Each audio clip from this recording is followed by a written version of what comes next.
Now, from the Three Rivers Casino Resort Sports Desk, KEZI 9 Sports with Brett Taylor. 60 straight wins. That's how many times the Sutherlin girls basketball team has beaten opponents in the Far West League dating back to 2019. And all that time, we've been graced with Avengers Endgame, watched Patrick Mahomes win his first Super Bowl ever, witnessed Kamala Harris become the first female vice president, Queen Elizabeth was still the queen, and Twitter was, well, still Twitter. And all that time, though, the Bulldogs have never wavered, dominating opponent after opponent in the Far West League. But tonight, that streak would be put to the test. Cascade Christian taking on Sutherlin at South Umpqua High School. The winner could potentially change their seeding in the upcoming playoffs. First quarter, though, challengers already on the move. It's Emma Coates driving into the lane, kicks it out to Isabel McCauley, the one player you can't leave open. And she drills it from range. Moments later, sloppy defense by Sutherlin. Challengers taking full advantage. Tibna Robertson pull up three. Too easy. Head coach Josh Grotting not happy with the way his team is playing. Bulldogs really needing the spark. And who do you call? Madison Wagner, the senior, the steal, coast to coast. Little major look. You think left. I'll go right. Puts it in. Sutherlin starting to rally. Final seconds of the second quarter. It's the other Madison. Madison Huntley lets it fly, gets the friendly spin, and all of a sudden the Bulldogs are within striking distance. Fast forward third quarter, it's Maddie to Maddie. The connection, Huntley to Wagner. Bang, the tandem duo cannot be stopped. Bulldogs take the lead fourth quarter. Paige Edmondson off the miss, up and in. Sutherlin leads by 10 with 57 seconds left. But this game ain't over. Challengers responding. Coates, the deep two, knocks it down. The lead is down to 8 seconds later. McCauley looks to pass on second thought. Why not? No fear in her eyes. That's what we call a clutch three.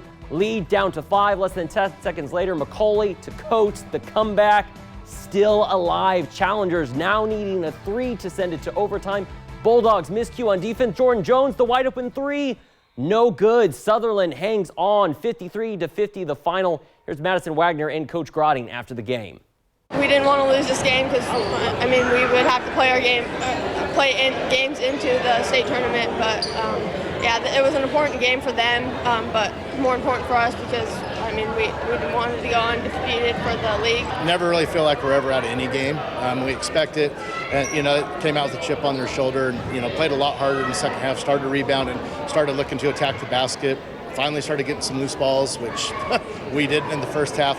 And I think just our physicality changed the second half of that. So that part I was really proud of them all. We didn't roll over and die, battled back, and I knew that was there, but it would be nice not to put ourselves in that position. How about a crosstown rivalry? West Albany hosting South Albany. Bulldogs versus Redhawks. We pick things up in the fourth quarter. 42-40 for South. Tyson Walker in the corner. Bang, puts the Bulldogs in front by 1. Moments later, it's Walker finds Bryson Ketchell, puts it home. He finished with 22 for the night. Redhawks fighting back. LaDamian Amon Wright finishes through the contact. 45-44 Bulldogs. Next possession, Colin Cordell puts the Redhawks in front. 48-46 South Albany. Jonah LaSalle drives, drops it in to Walker. 1-point game, final minute.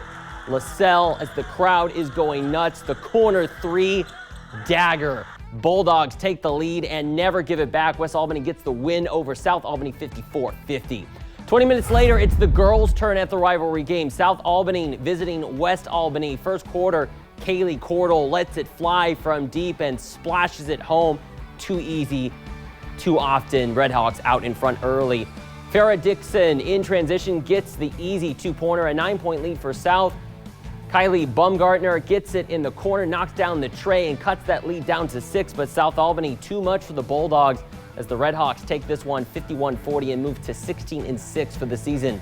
Some big news in the world of track and field. The U.S. Olympic trials have been set. This year, the best of the best from around the country will be competing at Hayward Field from June 21st through June the 30th. All for a chance to earn a spot in this year's Summer Olympics in Paris. It's going to be a blast, and it's going to be an event you're not going to want to miss.